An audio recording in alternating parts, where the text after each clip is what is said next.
Second സെമസ്റ്ററിലെ assessment four ലേണിങ്ങിലെ third ചാപ്റ്ററാണ് നമ്മൾ discuss ചെയ്യാൻ പോകുന്നത്. Tools and techniques for class room assessment and issues എന്നാണ് ചാപ്റ്ററിൻ്റെ പേര്. സോ ഇപ്പോൾ ഒരു ക്ലാസ് റൂം അസസ്മെൻറ്റിൽ നമ്മൾ യൂസ് ചെയ്യുന്ന ഡിഫറെൻറ്റ് ടൂൾസിനെ കുറിച്ചും ടെക്നിക്സിനെ കുറിച്ചും അതുപോലെ തന്നെ നിലവിലുള്ള ക്ലാസ് റൂം അസസ്മെൻറ്റിനെ കുറിച്ചുള്ള ഇഷ്യൂസിനെ കുറിച്ചിട്ടൊക്കെയാണ് ഈ ചാപ്റ്ററിൽ മെയിനായിട്ടും ഡിസ്കസ് ചെയ്യുന്നത്. സോ അപ്പോൾ ഇതിലെപ്പോഴും എസ്സേക്ക് ചോദിക്കുന്ന ഒരു ക്വസ്റ്റ്യനാണ് tools and techniques for class room assessment എന്നുള്ള ടോപ്പിക്ക്.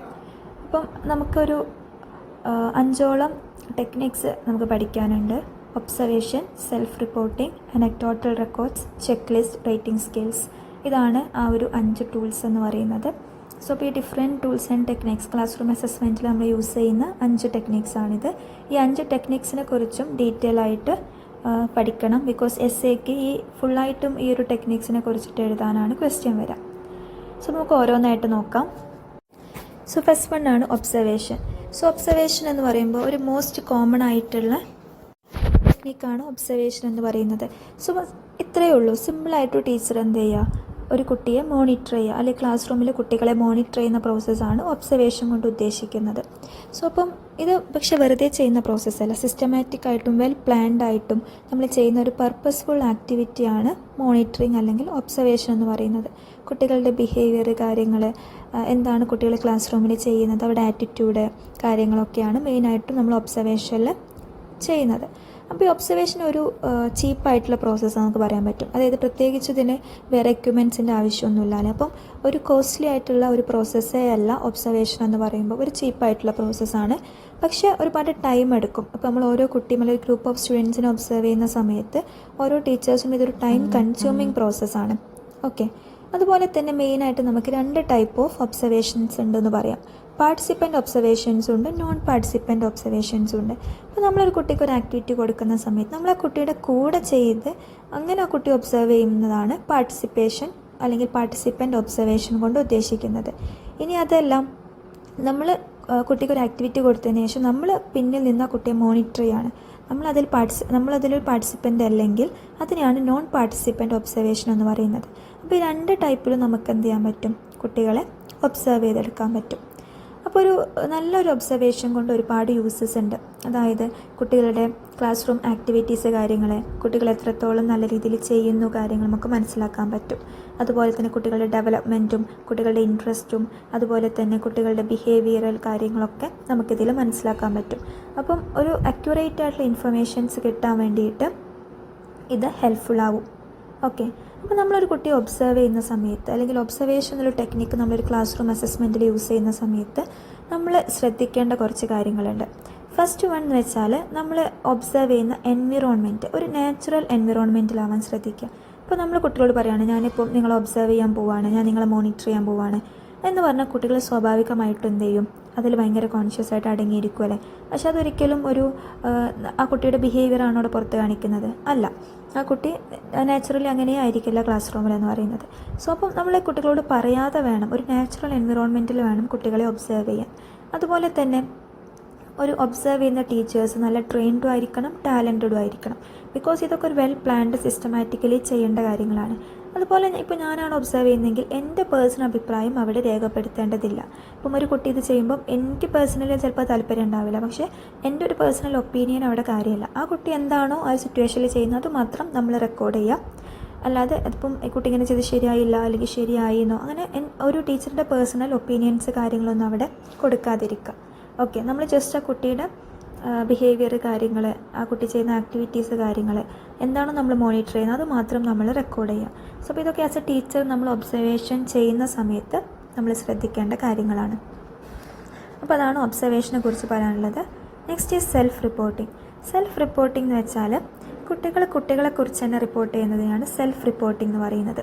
അതായത് കുട്ടികൾക്ക് എന്താണോ അവർക്ക് ലൈക്സ്, ഡിസ്ലൈക്സ്, അവരുടെ ഫിയർ, ഹോപ്സ്, ഐഡിയാസ്, ഇങ്ങനത്തെ കാര്യങ്ങളൊക്കെ എന്ത് ചെയ്യാണ് കുട്ടികളെക്കുറിച്ച് തന്നെ അവർ റിപ്പോർട്ട് ചെയ്യുന്നതിനാണ് സെൽഫ് റിപ്പോർട്ടിംഗ് എന്ന് പറയുന്നത്. അതിന് വേണ്ടി നമുക്ക് ചെക്ക് ലിസ്റ്റ് യൂസ് ചെയ്യാം, ക്വസ്റ്റ്യനെയർസ് യൂസ് ചെയ്യാം, റേറ്റിംഗ് സ്കെയിൽസ് ഒക്കെ യൂസ് ചെയ്യാം.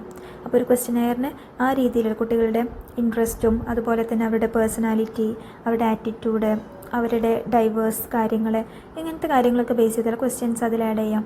അപ്പം കുട്ടികൾ അതിനെ ആൻസർ ചെയ്യുന്നത് ബേസ് ചെയ്ത് നമ്മൾ ഇവാലുവേറ്റ് നമുക്ക് മനസ്സിലായിരിക്കും ഒരു കുട്ടിക്ക് എന്താണ് ഇഷ്ടം, എന്താണ് ഇഷ്ടമില്ലാത്തത്, ആ കുട്ടിയുടെ ഫിയർ എന്താണ്, വീക്ക്നെസ് എന്താണ്, ഹോപ്പ് എന്താണ്, ഐഡിയാസിനെ കുറിച്ചിട്ടൊക്കെ നമുക്കൊരു ഐഡിയ കിട്ടും. അതുപോലെ തന്നെ ചെക്ക് ലിസ്റ്റ് യൂസ് ചെയ്യാം. അതിലും ഇങ്ങനെ ക്വസ്റ്റ്യൻസ് വെച്ചിട്ട് കുട്ടികൾക്ക് റേറ്റ് ചെയ്യാൻ കൊടുക്കാം. അങ്ങനത്തെ റേറ്റിംഗ് സ്കെയിൽ യൂസ് ചെയ്യാം. അപ്പോൾ ഈ ഡിഫറെൻറ്റ് മെത്തേഡിലൂടെ നമുക്ക് ഇത് ചെയ്യാൻ പറ്റും. അപ്പം ഒരുപാട് സെൽഫ് റിപ്പോർട്ടിംഗ് ആയിട്ടുള്ള ടെക്നിക്സ് ഉണ്ട്. അതായത് ഇമ്പോർട്ടൻറ്റ് സെൽഫ് റിപ്പോർട്ടിംഗ് ടെക്നിക്സ് ഒരുപാട് എഡ്യൂക്കേഷനിസ്റ്റ് പറഞ്ഞിട്ടുള്ള ടെക്നിക്സ് ഉണ്ട്. നമുക്കതിൽ ഏത് വേണമെങ്കിലും യൂസ് ചെയ്യാം. അപ്പോൾ അതിൻ്റെ ജസ്റ്റ് പേര് മാത്രമേ നിങ്ങൾ ടെക്സ്റ്റ് ബുക്കിൽ കൊടുക്കുന്നുള്ളൂ. നിങ്ങൾക്കത് ഡീറ്റെയിൽ ആയിട്ട് പഠിക്കാനൊന്നുമില്ല കേട്ടോ.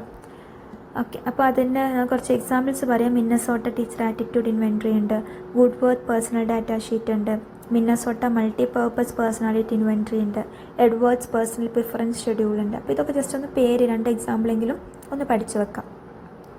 അപ്പം ഈ ഒരു സെൽഫ് റിപ്പോർട്ടിംഗ് കൊണ്ട് ഒരുപാട് അഡ്വാൻറ്റേജസ് ഉണ്ട്. അപ്പോൾ നമ്മളൊരു കുട്ടിയെ മനസ്സിലാക്കിയിട്ട് റിപ്പോർട്ട് ചെയ്യുന്ന പോലെയല്ല കുട്ടിയുടെ കാര്യങ്ങൾ പറയുന്നത് അല്ലേ.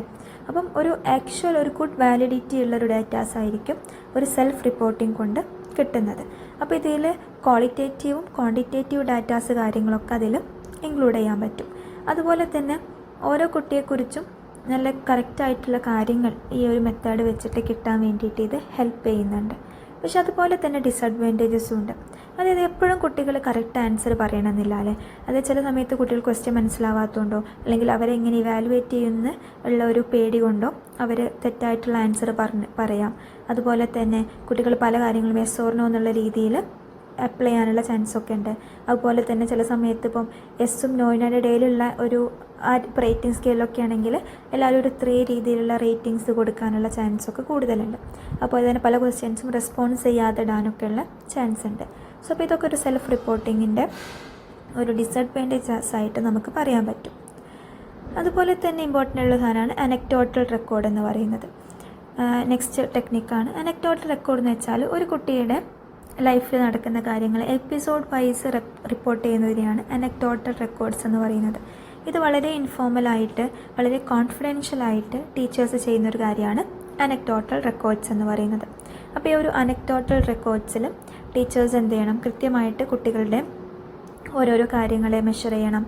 അതുപോലെ തന്നെ കറക്റ്റായിട്ട് അവരുടെ ഫിസിക്കൽ, സോഷ്യൽ, കൊഗ്നിറ്റീവ്, ഇമോഷണൽ കാര്യങ്ങൾ അങ്ങനെ ഡിഫറെൻറ്റ് ഏരിയാസ് കവർ ചെയ്യണം. അതിനെക്കുറിച്ചിട്ടൊക്കെ റിപ്പോർട്ട് ചെയ്യേണ്ടതുണ്ട്. അപ്പോൾ അനക്ടോട്ടൽ റെക്കോർഡ്സിനും ഒരുപാട് യൂസസ് ഉണ്ട്. അതായത് ഓരോ ഇൻഡിവിജ്വലിൻ്റെയും പേഴ്സണാലിറ്റി കാര്യങ്ങൾ മനസ്സിലാക്കാൻ പറ്റും. അതുപോലെ തന്നെ ഓരോ ആക്ടിവിറ്റിയിൽ ഓരോ കുട്ടികൾ എങ്ങനെ പങ്കെടുക്കുന്നു, അപ്പോൾ അതിൻ്റെ എവിഡൻസ് കാര്യങ്ങളൊക്കെ ഒരു അനക്ടോട്ടൽ റെക്കോർഡിൽ ഇൻക്ലൂഡ് ചെയ്യാൻ പറ്റും. അപ്പോൾ നിങ്ങൾ ടെക്സ്റ്റ് ബുക്കിലുണ്ട് ഒരു അനക്ടോട്ടൽ റെക്കോർഡ് എങ്ങനെയാണ് എന്നുള്ളൊരു എക്സാമ്പിൾ ഉണ്ട്.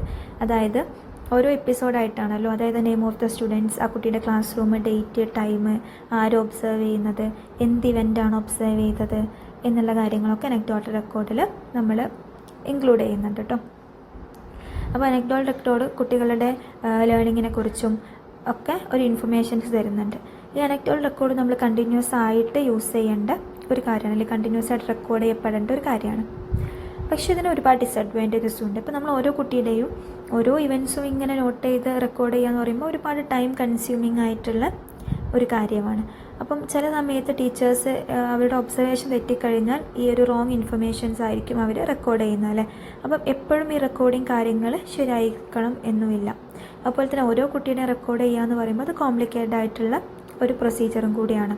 ഓക്കെ, സോ അപ്പം ഓരോ സ്റ്റുഡൻസിൻ്റെയും ബിഹേവിയർ നമുക്ക് ഈ ഒരു റെക്കോർഡ് വെച്ച് മനസ്സിലാക്കുക എന്ന് പറഞ്ഞാലും അതും ഡിഫിക്കൽട്ടായിരിക്കും. അപ്പോൾ ഇതും നമുക്ക് 100% ഷുവർ ഡാറ്റയായിട്ട് യൂസ് ചെയ്യാൻ പറ്റുമെന്ന് വെച്ചാലില്ല. പക്ഷേ ഇതും നമുക്ക് യൂസ് ചെയ്യാൻ പറ്റുന്ന ഒരു ക്ലാസ് റൂം ഒരു ടെക്നിക്സ് ആണെന്ന് മാത്രം. അതുപോലെ തന്നെ നമ്മളിപ്പോൾ ഒരു ആസ് എ ടീച്ചർ നമ്മളൊരു കുട്ടിയെ അനക്ടോട്ടൽ റെക്കോർഡ് വഴി നമ്മൾ ചെയ്യുന്ന സമയത്ത് ടീച്ചേഴ്സ് ശ്രദ്ധിക്കേണ്ട കാര്യങ്ങളെന്ന് വെച്ചാൽ നമ്മളൊരു കുട്ടിയെ ഇപ്പോൾ നമ്മൾ ഒബ്സർവേഷനിൽ പറഞ്ഞത് തന്നെയാണ്, കറക്റ്റും അക്യുറേറ്റും ആയിട്ട് നമ്മൾ എന്ത് ചെയ്യുക, ഒരു കുട്ടിയെ ഒബ്സർവ് ചെയ്തിട്ട് റെക്കോർഡ് ചെയ്യണം. അപ്പം അതിൽ നമ്മളൊരു ഇൻസിഡൻറ്റിന് ശേഷം ഉടനെ തന്നെ അതിനെ റെക്കോർഡ് ചെയ്യണം. അല്ലെങ്കിൽ നമ്മളത് മറന്നു പോകാനോ അല്ലെങ്കിൽ അതിലെന്തെങ്കിലും കാര്യങ്ങൾ വിട്ടു പോകാനോ ഒക്കെ ഉള്ള ചാൻസ് കൂടുതലാണ്. അപ്പോൾ തന്നെ നമ്മുടെ ഒരു പേഴ്സണൽ ഒരു ഒബ്സർവേഷൻസും കാര്യങ്ങളും അതിലൊന്നും കൊടുക്കരുത്.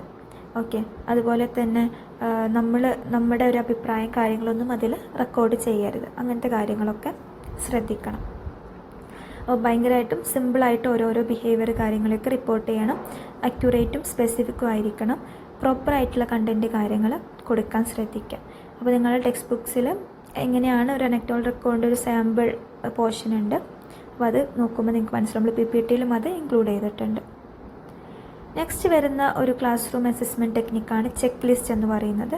സോ അപ്പോൾ ചെക്ക് ലിസ്റ്റിൽ ഉദ്ദേശിക്കുന്നതെന്ന് വെച്ചാൽ നമ്മൾ ഇൻഡിവിജ്വലായിട്ടോ ഗ്രൂപ്പായിട്ടോ കാര്യങ്ങൾ റെക്കോർഡ് ചെയ്യുന്നതിനാണ് checklist. Yes or no ഫോമാറ്റിൽ ഒരുപാട് ക്വസ്റ്റ്യൻസ് ഉണ്ടായിരിക്കും. അതിനൊക്കെ ആൻസേഴ്സ് യെസ് ഓർ നോ ഫോമാറ്റിൽ കൊടുത്തിട്ട് യെസ്സോ നോയോ ആൻസേഴ്സ് മാത്രം കൊടുക്കാൻ പറ്റുന്ന രീതിയിൽ, എന്നിട്ട് നമ്മൾ എന്ത് ചെയ്യണം, കുട്ടികളുടെ ആൻസർ നോക്കിയിട്ട് ആ കുട്ടിയുടെ ബിഹേവിയർ, ആറ്റിറ്റ്യൂഡ്, ഇൻട്രസ്റ്റ് കാര്യങ്ങളൊക്കെ തന്നെ നമുക്ക് മനസ്സിലാക്കാൻ പറ്റും. സോ അപ്പോൾ അതാണ് നമ്മൾ ഈ ഒരു ചെക്ക് ലിസ്റ്റ് കൊണ്ട് ഉദ്ദേശിക്കുന്നത്. അപ്പോൾ ചെക്ക് ലിസ്റ്റ് കൊണ്ട് ഒരുപാട് യൂസസ് ഉണ്ട്. ഒരു എഡ്യൂക്കേഷണൽ സ്റ്റാറ്റിസ്റ്റിക്സ് കാൽക്കുലേറ്റ് ചെയ്യാൻ ഇത് യൂസ് ചെയ്യുന്നുണ്ട്. അതുപോലെ തന്നെ ഒരു സ്കൂളിൽ ഇപ്പോൾ നമ്മളൊരു സ്കൂളിൻ്റെ ഫെസിലിറ്റീസിനെ കുറിച്ചിട്ടാണ് ക്വസ്റ്റ്യനെങ്കിൽ സ്കൂളിൽ അഡിക്വേറ്റ് ഫെസിലിറ്റീസ് ഉണ്ടോ, എന്തൊക്കെ കാര്യങ്ങൾ ഇനി വേണം, കുട്ടികൾ സാറ്റിസ്ഫൈഡ് ആണോ എന്നുള്ള കാര്യങ്ങളെക്കുറിച്ചിട്ടൊക്കെ മനസ്സിലാക്കാൻ പറ്റും. അതുപോലെ തന്നെ കുട്ടികളുടെ ആറ്റിറ്റ്യൂഡ് മനസ്സിലാക്കാനും ടീച്ചേഴ്സിൻ്റെ ടീച്ചിങ് എഫക്റ്റീവ് ആണോ എന്ന് മനസ്സിലാക്കാനും കുട്ടികളുടെ ഇൻട്രസ്റ്റ് കാര്യങ്ങൾ മനസ്സിലാക്കാനൊക്കെ ചെക്ക് ലിസ്റ്റ് കൊണ്ട് കഴിയും. Next one is rating scale. ഒരു ഓൾഡസ്റ്റ് സ്കൂൾ അല്ലെങ്കിൽ ഓൾഡസ്റ്റ് ടൂൾ ആണ് ഈ ഒരു റേറ്റിംഗ് സ്കെയിൽ എന്ന് പറയുന്നത്. ജസ്റ്റ് എന്ത് ചെയ്യുക, കുട്ടികൾക്ക് നമ്മളൊരു 5 ഓപ്ഷൻസോ അല്ലെങ്കിൽ 7 ഓപ്ഷൻസോ കൊടുക്കും. 5 പോയിൻറ്റ് റേറ്റിംഗ് സ്കെയിലുണ്ട്, 7 പോയിൻറ്റ് റേറ്റിംഗ് സ്കെയിലുണ്ട്. അതുകൊണ്ട് എന്ത് ചെയ്യും, ഇപ്പോൾ 5 സ്കെയിലാണെങ്കിൽ നമ്മൾ 1ന് എക്സലൻറ്റ് കൊടുക്കുക, 2ന് വെരി ഗുഡ് കൊടുക്കുക, 3ന് ഗുഡ് കൊടുക്കുക, 4ന് ആവറേജ് കൊടുക്കുക, 5ന് പുവർ കൊടുക്കുക.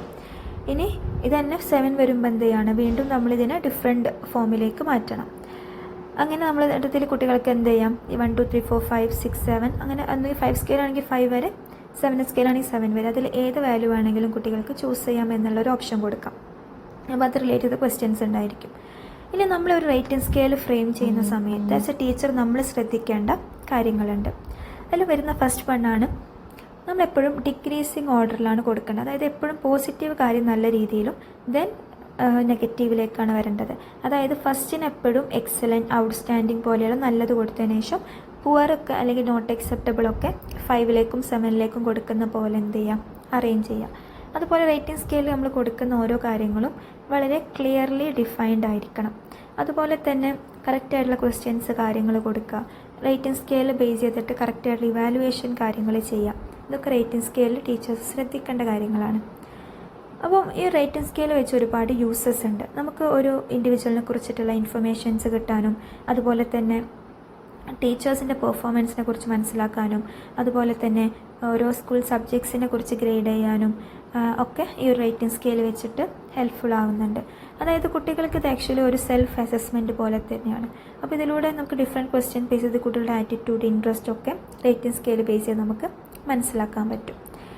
അപ്പം ഒരു സ്റ്റുഡൻറ്റിൻ്റെ ക്വാളിറ്റി മനസ്സിലാക്കാൻ, അതുപോലെ തന്നെ സ്റ്റുഡൻസിൻ്റെ ലേണിംഗ് പ്രോഗ്രസ് മനസ്സിലാക്കാൻ, അതുപോലെ തന്നെ ഡിഫറെൻറ്റ് സ്റ്റുഡൻസിനെ തമ്മിൽ കമ്പയർ ചെയ്യാൻ ഒക്കെ ഈ ഒരു റേറ്റിംഗ് സ്കെയിൽ നമുക്ക് ഹെൽപ്ഫുൾ ആവുന്നുണ്ട്. ഇനി ഇതിന് ഡിസഡ്വാൻറ്റേജസും ഉണ്ട്. അതായത് ഓരോ കുട്ടിയുടെയും ഡിഫറെൻ്റ് ആയിരിക്കും അല്ലേ. ഇപ്പം എൻ്റെ ഓരോ അഭിപ്രായങ്ങളായിരിക്കും, ഞാൻ റേറ്റ് ചെയ്യുന്ന പോലെ ആയിരിക്കില്ല വേറെ കുട്ടി റേറ്റ് ചെയ്യുക. അതുകൊണ്ട് തന്നെ ഇതൊരു റിലയബിലിറ്റി, അതായത് എല്ലായിടത്തും സെയിം ആവാനൊക്കെ ഉള്ള ചാൻസ് ഇല്ല. സോ അതുകൊണ്ട് തന്നെ പല കുട്ടികളും ക്വസ്റ്റ്യൻ മനസ്സിലാവാത്തത് കൊണ്ട് റേറ്റിംഗ് സ്കെയിലിൽ ഡിഫറെൻറ്റ് റേറ്റിംഗ് ഇടാനും അല്ലെങ്കിൽ ചില കുട്ടികൾക്ക് ക്വസ്റ്റ്യൻ വായിച്ച് അത് മനസ്സിലാക്കി ചെയ്യാനുള്ള താല്പര്യമില്ലാത്തത് കൊണ്ട് പലർക്കും ആൻസർ ചെയ്യാതിരിക്കാനൊക്കെ ചാൻസ് ഉണ്ട്. സോ അപ്പോൾ അതുകൊണ്ട് നമുക്ക് ഫുള്ളായിട്ടും ഇത് വെച്ചിട്ട് ഒരു കുട്ടി അസസ് ചെയ്യാൻ പറ്റുമെന്ന് വെച്ചാൽ ഇല്ല. പിന്നെ പല കുട്ടികളും ചെയ്യുന്നൊരു കാര്യമാണ് ഒരു മീഡിയേറ്റ് ഉള്ള ഒരു റേറ്റിംഗ് കൊടുക്കുക, അല്ല ഒരു 3 കൊടുക്കുക, ആ രീതിയിൽ. അതായത് ക്വസ്റ്റ്യൻസ് ഒന്ന് വായിച്ച് മനസ്സിലാകുന്നതിനെങ്കിൽ എല്ലാം ഒരു 2 രീതിയിലും ഇല്ലാത്തത് പോലെ ഒരു മീഡിയം ലെവലിൽ കൊടുക്കുന്ന പോലത്തെ ക്വസ്റ്റ്യൻസൊക്കെ ഒരു റേറ്റിംഗ് ഒക്കെ നമുക്ക് കാണാൻ പറ്റും. സോ അപ്പോൾ അതൊക്കെ നമ്മുടെ പ്രോപ്പർ റേറ്റിംഗ് സ്കെയിലിനെ ബാധിക്കും. അപ്പോൾ ഇത്രയാണ് നമുക്ക് tool and techniques for rating സ്കെയിലിൽ പറയാനുള്ളത് കേട്ടോ. സോ ഇനി നമ്മൾ നോക്കാൻ പോകുന്ന അടുത്ത ഇമ്പോർട്ടൻറ്റ് ടോപ്പിക്കാണ് ടൈപ്പ് ഓഫ് ടെസ്റ്റ് എന്ന് പറയുന്നത്. സോ മെയിനായിട്ട് 3 ടൈപ്പ് ഓഫ് ടെസ്റ്റാണ് നമുക്ക് പഠിക്കാനുള്ളത്. അച്ചീവ്മെൻറ്റ് ടെസ്റ്റും, ഡയഗ്നോസ്റ്റിക് ടെസ്റ്റും, പ്രോഗ്നോസ്റ്റിക് ടെസ്റ്റും. അച്ചീവ്മെൻറ്റ് ടെസ്റ്റ് എന്ന് വെച്ചാൽ കുട്ടികളുടെ അച്ചീവ്മെൻറ്റ് മെഷർ ചെയ്യാനാണ്. ഡയഗ്നോസ്റ്റിക് ടെസ്റ്റ് കുട്ടികളുടെ ലേണിംഗ് ഡിഫിക്കൽട്ടി മനസ്സിലാക്കാനാണ്. പ്രോഗ്നോസ്റ്റിക് ടെസ്റ്റ് എന്ന് പറയുമ്പോൾ ജസ്റ്റ് പ്രഡിക്റ്റ് ചെയ്യാൻ, അതായത് കുട്ടികളുടെ ഒരു കാര്യങ്ങൾ പ്രഡിക്റ്റ് ചെയ്യാനാണ് നമ്മൾ പ്രോഗ്നോസ്റ്റിക് ടെസ്റ്റ് യൂസ് ചെയ്യുന്നത്. നമുക്ക് ഓരോന്നും ഡീറ്റെയിൽ ആയിട്ട് നമുക്ക് നോക്കേണ്ടതുണ്ട്. ഫസ്റ്റ് വണ്ണാണ് അച്ചീവ്മെൻറ്റ് ടെസ്റ്റ്. കുട്ടികളുടെ അച്ചീവ്മെൻറ്റ് കാര്യങ്ങൾ മനസ്സിലാക്കാൻ വേണ്ടി എൻഡ് ഓഫ് ദ സെമസ്റ്റർ അല്ലെങ്കിൽ എൻഡ് ഓഫ് എ കോഴ്സ് നമ്മൾ നടത്തുന്നതാണ് അച്ചീവ്മെൻറ്റ് ടെസ്റ്റ് എന്ന് പറയുന്നത്. ഒരു കുട്ടിയുടെ നോളേജ് മനസ്സിലാക്കാൻ വേണ്ടി നടത്തുന്ന unit test, monthly test, annual എക്സാമിനേഷനൊക്കെ ഇതിന് നമുക്ക് എക്സാമ്പിളായിട്ട് പറയാൻ പറ്റും. അപ്പം ഒരു കുട്ടി നെക്സ്റ്റ് ലെവലിലേക്ക് പാസ്സാണോ അല്ലെങ്കിൽ ഫെയിലാണോ, കുട്ടിയുടെ ക്ലാസ് റൂമിലെ പൊസിഷൻ കാര്യങ്ങൾ, അതുപോലെ തന്നെ ഒരു വ്യക്തമായ മാർക്കിംഗ് സ്കീമൊക്കെ ഈ ഒരു അച്ചീവ്മെൻറ്റ് ടെസ്റ്റിലാണ് ഉണ്ടാവുക. അപ്പോൾ ഇത് ബേസ് ചെയ്ത് നമുക്ക് പാരൻസിന് റിപ്പോർട്ട് കാർഡ് കൊടുക്കാനൊക്കെ അച്ചീവ്മെൻറ്റ് ടെസ്റ്റാണ് വേണ്ടത്. അതുപോലെ തന്നെ കുട്ടികളെ മോട്ടിവേറ്റ് ചെയ്യാനും കുട്ടികളുടെ ലേണിംഗ് ഡിഫിക്കൽട്ടീസ് കാര്യങ്ങൾ മനസ്സിലാക്കാനും അതനുസരിച്ച് റെമഡിയൽ മെഷേഴ്സ് കൊടുക്കാനൊക്കെ അച്ചീവ്മെൻറ്റ് ടെസ്റ്റ് ഒരുപാട് ഹെൽപ്പ് ചെയ്യുന്നുണ്ട്. അപ്പം അച്ചീവ്മെൻറ്റ് ടെസ്റ്റ് വെച്ച് സ്റ്റുഡൻസിൻ്റെ സ്ട്രെങ്ത്ത്, വീക്ക്നെസ്, അതുപോലെ തന്നെ ഓരോ സബ്ജക്റ്റിലുമുള്ള അവരുടെ പ്രോഗ്രസ് കാര്യങ്ങളൊക്കെ നമുക്ക് റെക്കോർഡ് ചെയ്യാൻ പറ്റും. ഓക്കെ, അപ്പോൾ അതിനൊക്കെ അച്ചീവ്മെൻറ്റ് ടെസ്റ്റ് വളരെ ഇമ്പോർട്ടൻ്റ് ആണ്. Next is diagnostic test. ഇപ്പം ഒരു ഡോക്ടർ ഒരു രോഗിയുടെ രോഗം ഡയഗ്നോസ് ചെയ്യുന്ന പോലെ തന്നെയാണ് ഡയഗ്നോസ്റ്റിക് ടെസ്റ്റ് ത്രൂ ടീച്ചേഴ്സ് കുട്ടികളുടെ ലേണിംഗ് ഡിഫിക്കൽട്ടീസ്, ഡിസബിലിറ്റീസ് കാര്യങ്ങളൊക്കെ മനസ്സിലാക്കുന്നത്. സോ അപ്പോൾ കുട്ടികളുടെ ഓരോ കണ്ടൻറ് ഏരിയയിലുള്ള ഇത് എത്രത്തോളം ഉണ്ട്, അതുപോലെ തന്നെ അവരുടെ സ്ട്രെങ്ത്, വീക്ക്നെസ് ഒക്കെ മനസ്സിലാക്കുന്ന ഒരു ടെസ്റ്റാണ് ഡയഗ്നോസ്റ്റിക് ടെസ്റ്റ്. അച്ചീവ്മെൻറ്റ് ടെസ്റ്റ് ഒരു 2 hour 3 hour ഒക്കെ നടത്തുന്ന സ്റ്റാൻഡേർഡൈസ്ഡ് ടെസ്റ്റ് ആണെങ്കിലും ഡയഗ്നോസ്റ്റിക് ടെസ്റ്റ് ഒരു 10 to 15 minutes നടത്തുന്ന ചെറിയ ഷോർട്ട് ആൻസറും മറ്റൊക്കെ ടൈപ്പ് മാത്രം ഇൻക്ലൂഡ് ചെയ്യുന്ന ടെസ്റ്റാണ് ഈ ഒരു ഡയഗ്നോസ്റ്റിക് ടെസ്റ്റിൽ വരുന്നത് കേട്ടോ. പിന്നെ ഡയഗ്നോസ് ചെയ്യുന്ന സമയത്ത് നമ്മൾ ആദ്യം കുട്ടികളെ ക്ലാസിഫൈ ചെയ്യണം. അതായത് ഡിഫറെൻറ്റ് ലെവലിൽ നമ്മൾ കുട്ടികളെ ക്ലാസിഫൈ ചെയ്യണം. അതായത് ഓരോ കുട്ടിയും ഓരോരോ ഇൻഡിവിജ്വൽ ആയതുകൊണ്ട് തന്നെ യുണീക്കാണല്ലേ. അപ്പോൾ എല്ലാ കുട്ടികൾക്കും ഒരേ ടൈപ്പ് ഡിസബിലിറ്റീസോ അല്ലെങ്കിൽ ഡിഫിക്കൽട്ടീസോ ആവില്ല. അപ്പോൾ നമ്മൾ ഓരോ കുട്ടിയുടെയും നേച്ചർ ഓഫ് ഡിഫിക്കൽട്ടീസ് കണ്ടുപിടിക്കുക, അതുപോലെ തന്നെ അതിൻ്റെ കോസ് ഓഫ് ഡിഫിക്കൽട്ടി കണ്ടുപിടിക്കുക. ചില കുട്ടികൾക്ക് ഫിസിക്കലി ഉള്ള കാര്യങ്ങളായിരിക്കും, ചിലർക്ക് ഫാമിലി പ്രോബ്ലംസ് ആയിരിക്കും, ചിലർക്ക് സൈക്കോളജിക്കൽ ഇഷ്യൂസ് ആയിരിക്കും. അപ്പോൾ അതനുസരിച്ച് അതിൻ്റെ കോസ് ഓഫ് ഡിഫിക്കൽട്ടി കണ്ടുപിടിക്കുക. അപ്പോൾ അതിനനുസരിച്ചുള്ള റെമഡിയൽ മെഷേഴ്സാണ് കൊടുക്കേണ്ടത്. അപ്പോൾ ഓരോ കുട്ടിക്കും എന്താണോ ഡിഫിക്കൽട്ടി അതിന് ഉള്ള റെമഡിയൽ മെഷേഴ്സ് കാര്യങ്ങൾ കൊടുക്കാം. അതുപോലെ തന്നെ കുട്ടികളെ ഇനി ആ ഒരു ഡിഫിക്കൽട്ടിയിൽ എത്താതിരിക്കാനും ശ്രദ്ധിക്കേണ്ടത്. അപ്പോൾ ഇതൊക്കെ നമ്മൾ ഒരു ഡയഗ്നോസിസ് ചെയ്യുമ്പം ശ്രദ്ധിക്കേണ്ട കാര്യങ്ങളാണ്. അപ്പോൾ ഡയഗ്നോസ്റ്റിക് ടെസ്റ്റിന് ഒരുപാട് യൂസസ് ഉണ്ട്. അതായത് ഓരോ ഇൻഡിവിജ്വലിനും ഒരു പ്രത്യേകിച്ച് ഇൻസ്ട്രക്ഷൻസ് കൊടുക്കാനും ഓരോ കുട്ടികളുടെ ലേണിംഗ് കാര്യങ്ങൾ ഇമ്പ്രൂവ് ചെയ്യാനൊക്കെ ഇത് ഹെൽപ്ഫുൾ ആവുന്നുണ്ട്. അപ്പോൾ മെയിനായിട്ടും കുട്ടികളുടെ ഒരു ലേണിംഗ് ഡിഫിക്കൽട്ടി മനസ്സിലാക്കുക എന്നാണ് ഡയഗ്നോസ്റ്റിക് ടെസ്റ്റ് കൊണ്ട് ഉദ്ദേശിക്കുന്നത് കേട്ടോ. അപ്പം ഇത് പലപ്പോഴും അച്ചീവ്മെൻറ്റ് ടെസ്റ്റും ഡയഗ്നോസ്റ്റിക് ടെസ്റ്റും നിങ്ങളോട് ഡിഫറൻസ് ടേബിളായിട്ട് ചോദിക്കും. നിങ്ങൾ ടെക്സ്റ്റ് ബുക്കിൽ വ്യക്തമായിട്ട് നമ്മൾ ഈ പറഞ്ഞ കാര്യങ്ങൾ തന്നെയാണ്, നിങ്ങൾക്കത് കോളമായിട്ട് ചെയ്യാം. Next is prognostic test. ഒരു കുട്ടിയുടെ ആപ്റ്റിറ്റ്യൂഡ് കാര്യങ്ങൾ മനസ്സിലാക്കാനും കുട്ടിയുടെ ഇൻട്രസ്റ്റ് കാര്യങ്ങളൊക്കെ പ്രെഡിക്റ്റ് ചെയ്യാനും അവരുടെ അച്ചീവ്മെൻറ്റ് കാര്യങ്ങൾ പ്രെഡിക്റ്റ് ചെയ്യാനും അവരുടെ interested area, subject area predict ചെയ്യാനൊക്കെയാണ് പ്രോഗ്നോസ്റ്റിക് ടെസ്റ്റ് ചെയ്യുന്നത്. അപ്പോൾ ഇന്നത്തെ കാലത്ത് നമ്മൾ ആപ്റ്റിറ്റ്യൂഡ് ടെസ്റ്റ് വളരെ കോമൺ ആണല്ലേ. അധികം 10th കഴിഞ്ഞ കുട്ടികൾ +1 +2 ഏത് സ്ട്രീം എടുക്കണം, അത് അവരുടെ ഇൻട്രസ്റ്റ് കാര്യങ്ങളൊക്കെ മനസ്സിലാക്കാൻ വേണ്ടിയിട്ട് ആപ്റ്റിറ്റ്യൂഡ് ടെസ്റ്റ് ചെയ്യാറുണ്ട്. സോ അപ്പോൾ അതൊക്കെ ബേസ് ചെയ്തിട്ട് എന്ത് ചെയ്യാം, അവർക്ക് ഈ ഒരു ആപ്റ്റിറ്റ്യൂഡ് ടെസ്റ്റിലൂടെ അവരുടെ, അതായത് പ്രോഗ്നോസ്റ്റിക് ടെസ്റ്റിലൂടെ അവരുടെ ഫ്യൂച്ചർ അവർക്ക് പ്രെഡിക്റ്റ് ചെയ്യാൻ പറ്റും. സോ അതാണ് പ്രോഗ്നോസ്റ്റിക് ടെസ്റ്റിൻ്റെ ഒരു ഇമ്പോർട്ടൻസ് ആയിട്ട് നമുക്ക് പറയാൻ പറ്റുക. ഇനി ഇതിൽ വരുന്ന ഇമ്പോർട്ടൻറ്റ് കാര്യമാണ് റബ്രിക്സ് എന്ന് പറയുന്നത്. അതൊരു ഇവാലുവേഷൻ ടൂളാണ് റബ്രിക്സ് കൊണ്ട് ഉദ്ദേശിക്കുന്നത്. അപ്പോൾ റബ്രിക്സിൽ നമ്മൾ എന്ത് ചെയ്യുന്നത്, ഓൾറെഡി ഒരു സെറ്റ് ഓഫ് ഗൈഡ് ലൈൻസ് ഉണ്ടായിരിക്കും. അത് ബേസ് ചെയ്തിട്ട് നമ്മൾ എന്ത് ചെയ്യുക, കുട്ടികളുടെ ലേണിംഗ് കാര്യങ്ങളെയൊക്കെ നമുക്ക് ഇവാലുവേറ്റ് ചെയ്യാൻ പറ്റും. അതായത് അവരുടെ ഫിസിക്കൽ സ്കിൽസ്, അവരുടെ എക്യുപ്മെൻറ്റ്സ് യൂസ് ചെയ്യാനുള്ള skills, oral communication, work habits, constructed objects, ഇങ്ങനെ റിട്ടേൺ എസ്സേസ്, ഇങ്ങനെ ഒരുപാട് ആക്ടിവിറ്റിയിലൂടെ നമുക്ക് എന്ത് ചെയ്യാൻ പറ്റും, അത് എക്സലൻ്റ് ആണോ, ഗുഡ് ആണോ, ആവറേജ് ആണോ, പുവർ ആണോ എന്നുള്ള രീതിയിൽ നമുക്ക് കുട്ടികളെ ഇവാലുവേറ്റ് ചെയ്യാൻ പറ്റും. അപ്പോൾ റബ്രിക്സിൽ എന്തുണ്ട്, ഓൾറെഡി ഒരു സെറ്റ് ഓഫ് ഗൈഡ് ലൈൻസ് ഉണ്ട്. അത് വെച്ചിട്ടാണ് നമ്മൾ എക്സലൻറ്റ്, ഗുഡ്, ആവറേജ്, പുവർ എന്നുള്ള പോലെ പറയുന്നത്. അതായത് ഒരു കുട്ടിക്ക് ഒരു ഡെമോൺസ്ട്രേഷൻ സ്കിൽസും നോളേജും എല്ലാം അടിപൊളിയാണ്, ഒരു ഗുഡ് അണ്ടർസ്റ്റാൻഡിങ് എല്ലാം ഉണ്ടെങ്കിൽ എക്സലൻറ്റ് കൊടുക്കും. ഇനി ആ കുട്ടിക്ക് നോളേജ് കാര്യങ്ങളൊക്കെ ഉണ്ട്, പക്ഷെ അത്രത്തോളം ഒരു സ്കില്ല് കാര്യങ്ങൾ കൊടുക്കാൻ പറ്റുന്നില്ലെങ്കിൽ ഗുഡ് എന്ന് കൊടുക്കാം. ഇനി ഒരു പ്രാക്ടിക്കൽ രീതിയിലും ഇല്ല, ബാക്കി എല്ലാ രീതിയിലും ആ കുട്ടിക്ക് നല്ല അണ്ടർസ്റ്റാൻഡിങ് ഉണ്ടെങ്കിൽ ആവറേജ് കൊടുക്കാം. ഇനി നോളേജും ഇല്ല, അതിന് അണ്ടർസ്റ്റാൻഡിങ്ങും ഇല്ല, പ്രാക്ടിക്കലി ആ കുട്ടിക്കൊന്നും ചെയ്യാൻ പറ്റുന്നില്ലെങ്കിൽ പുവർ എന്നുള്ള രീതിയിൽ നമ്മൾ കൊടുക്കും. അപ്പം ഈ രീതിയിലൊക്കെയാണ് നമ്മൾ കുട്ടികളുടെ റബ്രിക്സ് ബേസ് ചെയ്ത് കുട്ടികളെ നമ്മൾ ഇവാലുവേറ്റ് ചെയ്യുന്നത്. സോ ഇപ്പോൾ റബ്രിക്സ് ബേസ് ചെയ്ത് കൊടുക്കുന്ന സമയത്ത് നമ്മൾ കൃത്യമായിട്ട് എന്ത് ചെയ്യുക, ഈ ഒരു എക്സലൻറ്റ്, ഗുഡ് ആൻഡ് സാറ്റിസ്ഫാക്ടറി എന്നൊക്കെയുള്ള ഗൈഡ് ലൈൻസ് കാര്യങ്ങളൊക്കെ നമ്മൾ യൂസ് ചെയ്യേണ്ടതുണ്ട്. അതുപോലെ തന്നെ ഓരോ ന്യൂമറിക്കൽ സ്കെയിൽ ബേസ് ചെയ്തിട്ടാണല്ലോ റബ്രിക്സ് ചെയ്യുന്നത്. അപ്പോൾ കൃത്യമായിട്ട് എന്ത് ചെയ്യുക, റബ്രിക്സ് ബേസ് ചെയ്തിട്ട് നമ്മൾ ഓരോ കുട്ടിയെയും ഇവാലുവേറ്റ് ചെയ്യുക. അതിനുശേഷം കറക്റ്റായിട്ടുള്ള ഫീഡ്ബാക്ക് കാര്യങ്ങൾ കുട്ടികളിലേക്ക് എത്തിക്കാൻ ശ്രമിക്കാം. അപ്പോൾ റബ്രിക്സും കുട്ടികളുടെ ഒരു ഇവാലുവേഷൻ പ്രോസസ്സിൽ ഒരുപാട് ഹെൽപ്പ് ചെയ്യുന്നുണ്ട്. ലൈക്ക് അവരുടെ ലേണിംഗ് ഇമ്പ്രൂവ് ചെയ്യാൻ, ഓരോ പെർഫോമൻസിന് ശേഷം അവരെ അസസ് ചെയ്യാൻ, കുട്ടികൾ കറക്റ്റ് ഫീഡ്ബാക്ക് കൊടുക്കാൻ ഒക്കെ റബ്രിക്സ് മെത്തേഡ് വെച്ചിട്ട് നമുക്ക് യൂസ് ചെയ്യാൻ പറ്റും. സോ അപ്പോൾ ഇതും എന്താണ് കുട്ടികളുടെ ആ ഒരു ലേണിംഗ് പ്രോസസ്സിൽ ഒരുപാട് ഹെൽപ്പ് ചെയ്യുന്ന ഒരു മെത്തേഡാണ്. ഇനി നമ്മൾ ഡിസ്കസ് ചെയ്യാൻ പോകുന്നത് ഡിഫറെൻറ്റ് സ്കെയിൽസിനെ കുറിച്ചിട്ടാണ് കേട്ടോ. അതായത് നമ്മളൊരു അസസ്മെൻറ്റിൽ നമ്മൾ എഫക്റ്റീവ് ഡൊമെയിന് കുട്ടികളുടെ എഫക്റ്റീവ് ഡൊമെയിന് അസസ് ചെയ്യാൻ വേണ്ടി യൂസ് ചെയ്യുന്ന ഡിഫറെൻറ്റ് സ്കെയിൽസിനെ കുറിച്ചിട്ടാണ് ഡിസ്കസ് ചെയ്യാൻ പോകുന്നത്. അപ്പോൾ അതിൽ ആറ്റിറ്റ്യൂഡ് സ്കെയിലുണ്ട്, മോട്ടിവേഷൻ സ്കെയിലുണ്ട്, ഇൻട്രസ്റ്റ് സ്കെയിലുണ്ട്.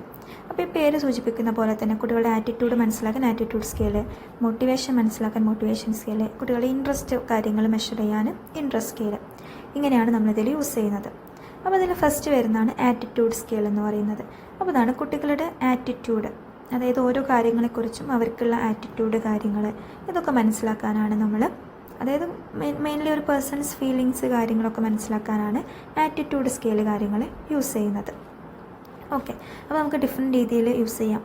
ലൈക്ക് ഇപ്പം സിംഗിൾ ഐറ്റം സ്കെയിൽസ് ആയിട്ട് യൂസ് ചെയ്യാം, മൾട്ടി ഐറ്റം സ്കെയിൽസ് ആയിട്ട് യൂസ് ചെയ്യാം. അതിൽ ഇമ്പോർട്ടൻ്റ് ആയിട്ട് നിങ്ങൾ പഠിക്കേണ്ടതാണ് മൾട്ടി ഐറ്റം സ്കെയിൽസിൽ വരുന്ന തേഴ്സ്റ്റേൺ ടെക്നിക്സും ലിക്കേർഡ് ടെക്നിക്സും.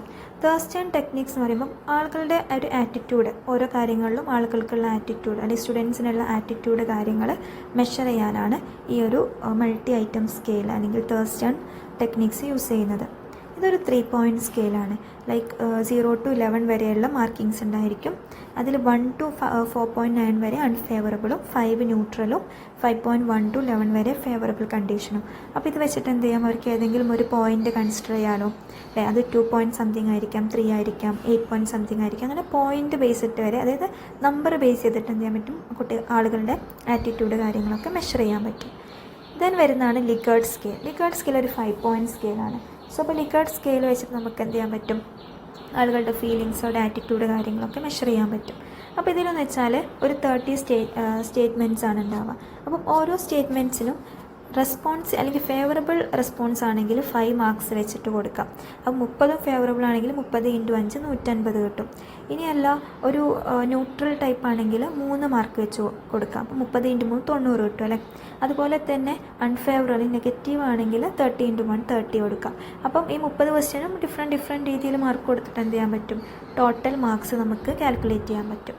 സോ അപ്പോൾ ഇതും എന്താണ്, ന്യൂമറിക്കലി നമുക്ക് മെഷർ ചെയ്യാൻ പറ്റുന്ന ഒരു ക്വാണ്ടിറ്റിയാണ് കേട്ടോ. സോ അപ്പോൾ ഇതാണ് ആറ്റിറ്റ്യൂഡ് സ്കിൽ എന്ന് പറയുമ്പോൾ ഒരാളുടെ ക്വാളിറ്റി മനസ്സിലാക്കാൻ, അതുപോലെ തന്നെ ഒരു ജോബിൽ ടുവാർഡ്സ് ദ ജോബ് അവർക്കുള്ള ആറ്റിറ്റ്യൂഡ് മനസ്സിലാക്കാനൊക്കെ ഇത് ഹെൽപ്ഫുള്ളായിരിക്കും. അതുപോലെ തന്നെ ഒരു പുതിയ കരിക്കുലത്തിനോട് കുട്ടികൾക്കുള്ള ആറ്റിറ്റ്യൂഡ് മനസ്സിലാക്കാനൊക്കെ നമുക്ക് ആറ്റിറ്റ്യൂഡ് സ്കിൽസ് യൂസ് ചെയ്യാം. അതുപോലെ തന്നെ ഒരു പുതിയ ഗവൺമെൻറ് പ്രൊജക്റ്റിനോട് ആളുകൾക്കുള്ള ഒരു ആറ്റിറ്റ്യൂഡ് മനസ്സിലാക്കാനൊക്കെ ഈ ഒരു ആറ്റിറ്റ്യൂഡ് സ്കിൽസ് യൂസ് ചെയ്യാം. അപ്പോൾ ഈ ഒരു ആറ്റിറ്റ്യൂഡ് സ്കെയിൽ വെച്ച് നമുക്ക് റാങ്കും ചെയ്യാൻ പറ്റും. കാരണം ഇത് വാല്യൂ ബേസ്ഡ് ആയതുകൊണ്ട് നമുക്ക് ഈസി ആയിട്ട് എന്ത് ചെയ്യാം, ന്യൂമറിക്കൽ വാല്യൂസ് ഉള്ളതുകൊണ്ട് നമുക്കതിന് റാങ്ക് ബേസ് ചെയ്തും കൊടുക്കാമല്ലേ. അപ്പോൾ ഇതൊരു റാങ്ക്ഡ് ടൂളായിട്ടും നമുക്ക് കൺസിഡർ ചെയ്യാൻ പറ്റും. അതുപോലെ തന്നെ ഇതിന് ഒരുപാട് ഡിസഡ്വാൻറ്റേജസും ഉണ്ട്. അതായത് എല്ലാവരും ഒരേ ടൈപ്പ് ആറ്റിറ്റ്യൂഡ്സ് കൊടുത്തോളണമെന്നില്ല. അതായത് പലപ്പോഴും കുട്ടികളെ അവർ മെഷർ ചെയ്യുന്ന സമയത്ത് തെറ്റിദ്ധരിക്കപ്പെടുമോ എന്നൊക്കെ വിചാരിച്ചിട്ട് അവരെന്ത് ചെയ്യും, കുറച്ച് ഫേവറബിൾ ആയിട്ടുള്ള കാര്യങ്ങളും ഒക്കെ ചെയ്യും. ചില കുട്ടികൾക്ക് അതിൻ്റെ ക്വസ്റ്റ്യൻ മനസ്സിലാവാത്തതുകൊണ്ടും ഒരു ന്യൂട്രൽ ടൈപ്പ് ഓഫ് കാര്യങ്ങൾ എപ്പോഴും ഫോളോ ചെയ്യാൻ മതി. സോ അപ്പോൾ അതൊക്കെ അതിൻ്റെ ഒരു റേറ്റിങ്ങിനെയും കാര്യങ്ങളെയൊക്കെ ബാധിക്കും. സോ അതാണ് ആറ്റിറ്റ്യൂഡ് സ്കെയിൽ പറയുള്ളത്. നെക്സ്റ്റ് ആണ് മോട്ടിവേഷൻ സ്കെയിൽ. ഒരു കുട്ടിയുടെ ഇൻറ്റേർണൽ ആൻഡ് എക്സ്റ്റേർണൽ മോട്ടിവേഷൻസ് കാര്യങ്ങൾ മനസ്സിലാക്കാനാണ് മോട്ടിവേഷൻ സ്കെയിൽ യൂസ് ചെയ്യുന്നത്. അതായത് ഒരു കുട്ടിയുടെ നീഡ്സ്, അതിൻ്റെ ഇൻറ്റൻസിറ്റി, അതുപോലെ തന്നെ ഒരു ഗോളിലേക്കുള്ള അവരുടെ കാര്യങ്ങൾ, അവരുടെ എക്സ്പെക്റ്റേഷൻസ് കാര്യങ്ങൾ, ഇതൊക്കെയാണ് മോട്ടിവേഷൻ സ്കെയിൽ നമ്മൾ മനസ്സിലാക്കുന്നത്. അപ്പോൾ ഈ മോട്ടിവേഷൻ സ്കെയിൽ നമുക്ക് കുട്ടികളെ എൻകറേജ് ചെയ്തിട്ടും അവർ ഓരോരോ ആക്ടിവിറ്റിയിൽ ഇൻവോൾവ് ചെയ്തിട്ടും അവർക്കൊരു ക്രിയേറ്റീവ് ഐഡിയാസ് കൊടുത്തിട്ടും അവർക്ക് ഡിഫറെൻറ്റ് ഇൻസെൻറ്റീവ്സ് ഓഫർ ചെയ്തിട്ടൊക്കെ നമുക്ക് അവിടെ മോട്ടിവേഷൻസ് കാര്യങ്ങളൊക്കെ നമുക്ക് മനസ്സിലാക്കാൻ പറ്റും. അപ്പോൾ അവർ വേരിയസ് ഒരു എക്സ്പീരിയൻസിൽ കൊണ്ടിട്ടിട്ടും അവരുടെ വേരിയസ് എക്സ്പീരിയൻസ് ഓഫർ ചെയ്തിട്ടൊക്കെ നമുക്ക് അവരെ എൻകറേജ് ചെയ്യാൻ പറ്റും. ഓക്കെ, അപ്പോൾ ഈ ഒരു മോട്ടിവേഷൻ സ്കെയിൽ ഇമ്പോർട്ടൻ്റ് വരുന്നതാണ് മില്ലർ മോട്ടിവേഷൻ സ്കെയിൽ. അതുപോലെ വർക്ക് റിലേറ്റഡ് മോട്ടിവേഷൻ സ്കെയിൽസും അതുപോലെ തന്നെ വേറെ എഡ്യൂക്കേഷനിസ്റ്റ് പറഞ്ഞിട്ടുള്ള 3 മോട്ടിവേഷൻ സ്കെയിൽസും നിങ്ങൾക്ക് നോക്കാനുണ്ട്. വളരെ ഇമ്പോർട്ടൻ്റ് ആയ ഒന്നാണ് മില്ലർ മോട്ടിവേഷൻ സ്കെയിൽ. 160 ക്വസ്റ്റ്യൻസ് വരുന്ന ഒരു ക്വസ്റ്റ്യനെയറാണ് മില്ലർ മോട്ടിവേഷൻ സ്കെയിൽ ഉള്ളത്. 160 ക്വസ്റ്റ്യൻസിൽ 5 സബ് ഡിവിഷൻസ് ഉണ്ട്. അതിൽ 3 മെയിൻ സബ് ഹെഡിങ്സ് ഉണ്ട്. സബ് ഹെഡിങ്സ് വരുന്നത് encouragement, self satisfaction, social interest എന്നാണ്. ഇനി അതിൽ വരുന്ന 5 സബ് ഡിവിഷൻസ് പറഞ്ഞാൽ innovativeness, creativity, effectiveness, cooperation and authoritative. So അപ്പോൾ ഇതൊക്കെ ബേസ് ചെയ്തിട്ടുള്ള ക്വസ്റ്റ്യൻസ് ആണ്. അപ്പോൾ ഇതിനൊക്കെ ആൻസർ ചെയ്യുന്നതോടുകൂടി ഒരു കുട്ടിയുടെ ഒരു പേഴ്സൻ്റെ ജനറൽ മോട്ടിവേഷൻ എന്താണെന്ന് മെഷർ ചെയ്യാൻ പറ്റും. ഇനി വർക്ക് റിലേറ്റഡ് മോട്ടിവേഷൻ, ഒരാളുടെ വർക്ക് റിലേറ്റഡ് ഇൻട്രസ്റ്റ് എന്താണ്, അയാളുടെ ഫോക്കസ്, എബിലിറ്റി, പെർസീവറൻസ്, ട്രയൽസ് കാര്യങ്ങളൊക്കെയാണ് ഇത് വെച്ച് നമുക്ക് കണ്ടുപിടിക്കാൻ പറ്റുക. അതുപോലെ സ്മിത്സ് ഇൻവെൻട്രിയിൽ 81 ക്വസ്റ്റ്യൻസുള്ള ഒരാളുടെ മോട്ടിവേഷണൽ കണ്ടുപിടിക്കാനുള്ള ഒരു ക്വസ്റ്റ്യനെയർ ഉണ്ട്. അതുപോലെ തന്നെ മാസ്ലാഷ് ഇൻവെൻട്രിയിൽ 15 ക്വസ്റ്റ്യൻസ് ഇൻക്ലൂഡ് ചെയ്തിട്ടുള്ള ഒരാളുടെ മോട്ടിവേഷൻസ് സ്പെസിഫൈ ചെയ്യുന്ന പോലത്തെ ഇൻവെൻട്രി ഉണ്ട്. ഇനി വെയിൻസ്റ്റൈൻ ഇൻവെൻട്രി ആണെങ്കിൽ അത് 77 ക്വസ്റ്റ്യൻസ് ആണ് ഇൻക്ലൂഡ് ചെയ്തിട്ടുള്ളത്. സോ അപ്പോൾ ഇതൊക്കെയാണ് നമുക്ക് ഈ ഒരു മോട്ടിവേഷനിൽ മെയിനായിട്ട് പറയാനുള്ളത്. ലാസ്റ്റ് വണ്ണാണ് ഇൻട്രസ്റ്റ് ഇൻവെൻട്രി, അതായത് ഇൻട്രസ്റ്റ് സ്കെയിൽ. ഒരാളുടെ ഇൻട്രസ്റ്റ്, ഒരു കാര്യത്തിനോട് അയാളുടെ ഒരു ഇൻട്രസ്റ്റ് കാര്യങ്ങൾ മനസ്സിലാക്കാനാണ് നോക്കുന്നത്. പലപ്പോഴും ഒരു ജോബിനോടുള്ള ഇൻട്രസ്റ്റും ഒക്കെയാണ് ഇത് വെച്ചിട്ട് നമ്മൾ നോക്കുന്നത്. 1927 എഡ്വേർഡ് കെല്ലോങ് സ്ട്രോങ് ജൂനിയർ എന്നുള്ള ആളാണ് ഈ ഒരു ഇൻട്രസ്റ്റ് ഇൻവെൻട്രി കണ്ടുപിടിച്ചിട്ടുള്ളത്. സോ അപ്പോൾ അദ്ദേഹം കണ്ടുപിടിച്ചതിൽ 291 ഐറ്റംസ്, അതായത് 6 ഏരിയാസിനെ കവർ ചെയ്യുന്ന 291 ക്വസ്റ്റ്യൻസ് അതിൽ ഇൻക്ലൂഡ് ചെയ്തിട്ടുണ്ട്. ഏകദേശം ഒരു 30 to 45 മിനിറ്റ്സോളം ചെയ്യാൻ പറ്റുന്നൊരു ടെസ്റ്റാണ് ഈ ഒരു ഇൻട്രസ്റ്റ് ഇൻവെൻട്രി. അപ്പോൾ അതിൽ ഒക്യുപ്പേഷനെ വെച്ചിട്ടുള്ള 107 ക്വസ്റ്റ്യൻസ് ഉണ്ട്, സബ്ജക്റ്റ് ഏരിയ കവർ ചെയ്തിട്ടുള്ള 46 ക്വസ്റ്റ്യൻസ് ഉണ്ട്. അങ്ങനെ ഓരോ ഇതും ബേസ് ചെയ്തിട്ടുള്ള ക്വസ്റ്റ്യൻസ് ഉണ്ട്. അപ്പോൾ അതൊക്കെ ബേസ് ചെയ്തിട്ട് നമുക്ക് എന്ത് ചെയ്യാൻ പറ്റും, ഈസി ആയിട്ട് ഒരാളുടെ ഇൻട്രസ്റ്റ് കാര്യങ്ങളൊക്കെ മനസ്സിലാക്കാൻ പറ്റും. അതുപോലെ തന്നെ ഇമ്പോർട്ടൻ്റ് ആയിട്ടുള്ള ഒന്നാണ് കൂഡസ് പ്രിഫറൻസ് റെക്കോർഡ്. അപ്പം 10 ബ്രോഡ് ഏരിയാസ് കവർ ചെയ്ത്, അതായത് outdoor, mechanical, computational, scientific, persuasive, electrical, artistic, literacy, musical എന്ന് പറഞ്ഞിട്ടുള്ള 10ഓളം ബ്രോഡ് ഏരിയാസ് കവർ ചെയ്തിട്ടുള്ള ഇൻട്രസ്റ്റ് ബേസ്ഡിലുള്ള ക്വസ്റ്റ്യൻസ് ഉള്ളതാണ് കൂഡസ് പ്രിഫറൻസ് റെക്കോർഡ്. സോ അതും ഇൻട്രസ്റ്റ് ഇൻവെൻട്രിയിൽ നമുക്ക് പറയാവുന്ന കാര്യങ്ങളാണ്. സോ അപ്പോൾ ഇത്രയാണ് നമുക്ക് ഈ ഒരു രീതിയിൽ, അതായത് നമ്മുടെ ഒരു എഫക്റ്റീവ് ഡൊമൈൻ ബേസ് ചെയ്തിട്ടുള്ള 3 റേറ്റിംഗ് സ്കെയിൽ എന്ന് പറയുന്നത്. ഒന്ന് ആറ്റിറ്റ്യൂഡ് മനസ്സിലാക്കാൻ, ഒന്ന് മോട്ടിവേഷൻ മനസ്സിലാക്കാൻ, ഒന്ന് ഇൻട്രസ്റ്റ് മനസ്സിലാക്കാൻ. അപ്പം ഈ 3ഉം അതിൽ സബ് ഹെഡിങ്സ് ആയിട്ട് വരുന്ന തേഴ്സ്റ്റാണും ലിക്കേർട്ടും അതുപോലെ ഇപ്പോൾ നമ്മൾ പറഞ്ഞ കൂഡേഴ്സിൻ്റെയും ഒക്കെ പഠിച്ച് വെക്കാം കേട്ടോ. ഇതും ഒരു എസ്സേ ക്വസ്റ്റ്യനായി ചോദിക്കാറുണ്ട്. ഈ ചാപ്റ്ററിൽ നിന്ന് ചോദിക്കുന്ന 2 എസ്സേ ക്വസ്റ്റ്യൻ വെച്ചാൽ ഒന്ന് techniques, tool and techniques in class room, പിന്നെ ഒന്ന് അഫക്റ്റീവ് ഡൊമൈൻ്റെ ഈ ക്വസ്റ്റ്യനാണ് ചോദിക്കുക. അപ്പോൾ ഏതെങ്കിലും ഒന്ന് നിങ്ങൾക്ക് വേണമെങ്കിൽ സ്കിപ്പ് ചെയ്യാം, പക്ഷേ ഏതെങ്കിലും ഒന്ന് നിർബന്ധമായിട്ടും പഠിച്ച് വെക്കണം. ഇനി നമ്മൾ നോക്കാൻ പോകുന്ന ഡിഫറെൻറ്റ് ടൈപ്സ് ഓഫ് ടെസ്റ്റാണ്. അപ്പോൾ നമ്മൾ നേരത്തെ പഠിച്ചു അല്ലേ, അച്ചീവ്മെൻറ്റും അതുപോലെ തന്നെ ഡയഗ്നോസ്റ്റിക്കും പ്രോഗ്നോസ്റ്റിക്കും പഠിച്ചു. ഇനി അതിൽ യൂസ് ചെയ്യുന്ന ടൈപ്പ് ഓഫ് ടെസ്റ്റാണ് നമ്മൾ നോക്കാൻ പോകുന്നത്. അതായത് ഒബ്ജക്റ്റീവ് ടൈപ്പ് ക്വസ്റ്റ്യൻസ് ഉണ്ടായിരിക്കും, എസ്സേ ടൈപ്പ് ഒക്കെ ഉണ്ടായിരിക്കുമല്ലോ. അപ്പം അതൊക്കെ എങ്ങനെയാണ് യൂസ് ചെയ്യുന്നത്, അതൊക്കെ അതിൻ്റെയൊക്കെ ഇമ്പോർട്ടൻസ് കാര്യങ്ങളൊക്കെയാണ് നമ്മൾ നോക്കുന്നത്. അപ്പോൾ ഒബ്ജക്റ്റീവ് ടൈപ്പിൽ നമ്മൾ കംപ്ലീഷൻ ടൈപ്പും മൾട്ടിപ്പിൾ ചോയ്സും മാച്ചിങ് ടൈപ്പും ട്രൂ ഓർ ഫാൾസും അല്ലെങ്കിൽ ഫൈൻഡിങ് ഓഡ് വേർഡ് അല്ലെങ്കിൽ എറർ റെക്കഗ്നീഷൻ എന്നുള്ള ടൈപ്പൊക്കെ നമുക്കതിൽ ഇൻക്ലൂഡ് ചെയ്യാം. അപ്പോൾ ഒബ്ജക്റ്റീവ് ക്വസ്റ്റ്യൻസ് കൊടുക്കുന്ന സമയത്ത് കറക്റ്റ് കണ്ടൻറ്റ് കവറേജ് ആയിട്ടുള്ള ക്വസ്റ്റ്യൻസ് ആണ് കൊടുക്കേണ്ടത്. അപ്പോൾ കുട്ടികൾക്ക് കുറച്ചുകൂടെയും കുറഞ്ഞ സമയത്ത് കൂടുതൽ മാർക്ക് കിട്ടാൻ വേണ്ടി ഇത് ഹെൽപ്ഫുള്ളായിരിക്കും.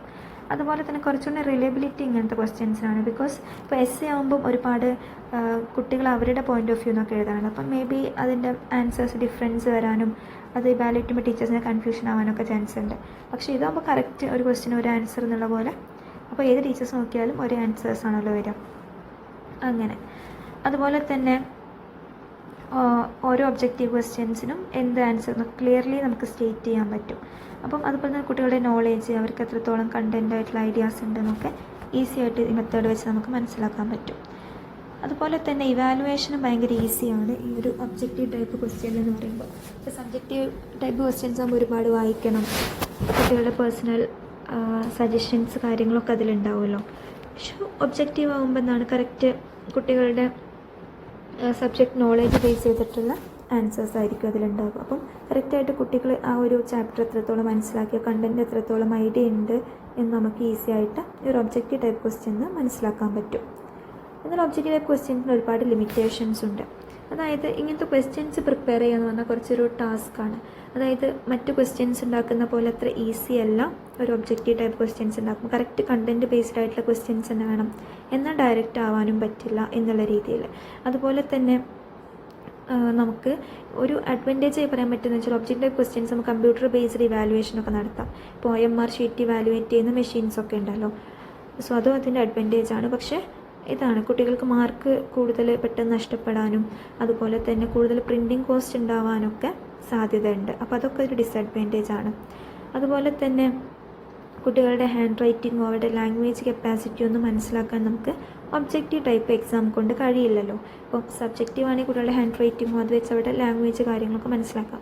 ഇതാകുമ്പോൾ ഒരു 1 വേർഡ് ഓപ്ഷൻ ആകുമ്പോൾ അത് എടുത്ത് എഴുതിയാൽ മാത്രം മതിയല്ലോ, അല്ലെങ്കിൽ ബബിൾ ചെയ്താൽ മതി. സോ ഇപ്പോൾ ലാംഗ്വേജ് കാര്യങ്ങളൊന്നും കഴിയില്ല. അതുപോലെ തന്നെ കുട്ടികൾ കോപ്പി അടിക്കാനും ഗസ്സിങ് എന്നുള്ളതൊരു ചാൻസ് കൂടാനൊക്കെ അവിടെ കാരണമാവുന്നുണ്ട്.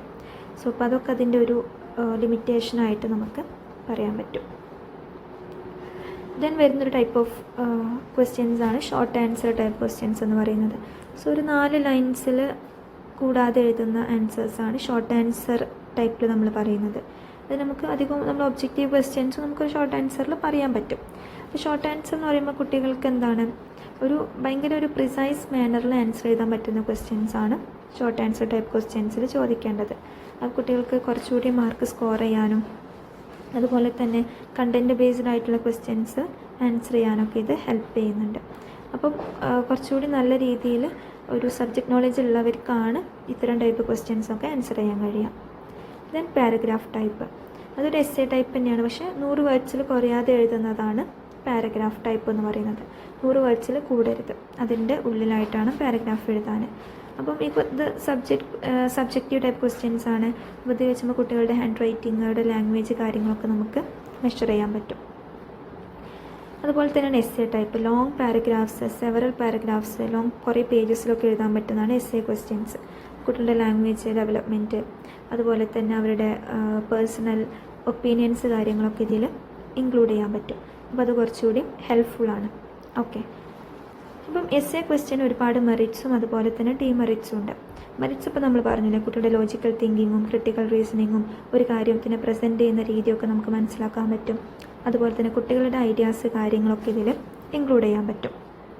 അതുപോലെ തന്നെ ഒരു കുട്ടിക്ക് അവരുടെ ഒരു ആൻസർ വായിച്ച് കഴിഞ്ഞാൽ നമുക്ക് ആ കുട്ടിയുടെ പേഴ്സണാലിറ്റിയും കൂടി, ഇപ്പം അവരുടെ പേഴ്സണൽ ഒപ്പീനിയൻസ് പറയുന്ന എന്തെങ്കിലും ക്വസ്റ്റ്യൻസിന് അവരുടെ പേഴ്സണാലിറ്റി കാര്യങ്ങളും കൂടെ നമുക്ക് ഇതിൽ മെഷർ ചെയ്യാൻ പറ്റും. അതുപോലെ തന്നെ കുട്ടികളുടെ ഹാൻഡ് റൈറ്റിങ്സ് കാര്യങ്ങൾ, അതുപോലെ തന്നെ കുട്ടികൾക്ക് കോപ്പി അടിക്കാനുള്ള ചാൻസ് ഇതിൽ കുറവാണ്. അതായത് വലിയ എസ്സേസ് ആകുമ്പോൾ എല്ലാം കോപ്പി അടിച്ച് എഴുതാൻ പോസിബിൾ ആവില്ല. സോ ഇപ്പോൾ ഒരു സബ്ജക്റ്റ് നോളജ് ഉള്ള കുട്ടിക്ക് അതിനെ ബേസ് ചെയ്തിട്ടൊക്കെ നമുക്ക് എസ്സേ ക്വസ്റ്റ്യൻസ് എഴുതാൻ പറ്റും. എന്നാൽ ഡീമെറിറ്റ്സ് എന്ന് പറയുമ്പോൾ ഇതിൻ്റെ വാലിഡിറ്റിയുടെ ഒരു പ്രശ്നമാണ്.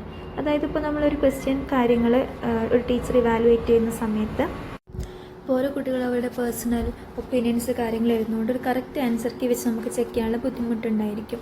അപ്പോൾ അതിൻ്റെ ഒരു റിലയബിലിറ്റി കാര്യങ്ങളൊക്കെ നമുക്ക് ഡൗട്ടാണ്. അതുപോലെ തന്നെ ഒരുപാട് ടൈം കൺസ്യൂമിങ് ആയ പ്രോസസ്സാണ്. ഇപ്പം സ്റ്റുഡൻസിനായാലും അത് നോക്കുന്ന ടീച്ചേഴ്സിനായാലും ഒരുപാട് ടൈം കൺസ്യൂമിങ് ആയിട്ടുള്ള ഒരു പ്രോസസ്സാണ് എസ്സേ ടൈപ്പ് ക്വസ്റ്റ്യൻസ് എന്ന് പറയുമ്പോൾ. ഇപ്പോൾ ഒരുപാട് പേജസും കാര്യങ്ങളൊക്കെ ഇതിനു വേണ്ടി യൂസ് ചെയ്യേണ്ടി വരും.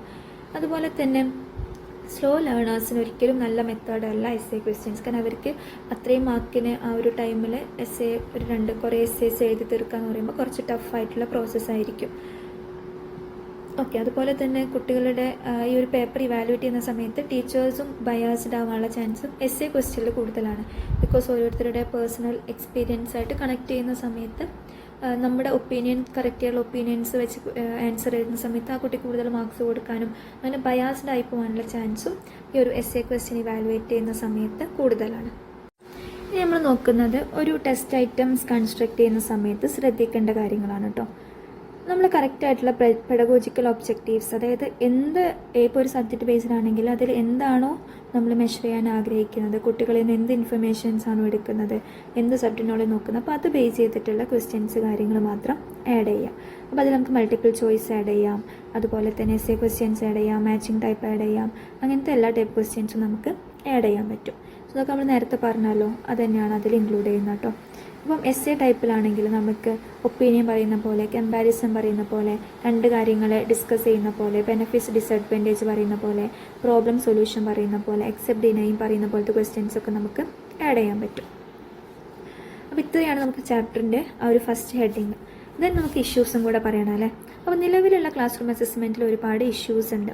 അതിൽ മെയിനായിട്ട് പറയുന്നത് വെച്ചാൽ ഒരു എഫക്റ്റീവ് കമ്മ്യൂണിക്കേഷൻ്റെ കുറവ് തന്നെയാണ്. അപ്പം പലപ്പോഴും നമ്മൾ എന്ത് ചെയ്യണം, ഒരു മെഷർമെൻറ്റ് ഇഷ്യൂസ് അങ്ങനെ ഒരുപാട് ഉണ്ടാകുമ്പോൾ ഒരു എഫക്റ്റീവ് കമ്മ്യൂണിക്കേഷൻ കാര്യങ്ങളുടെ കുറവുണ്ടാവും അല്ലേ.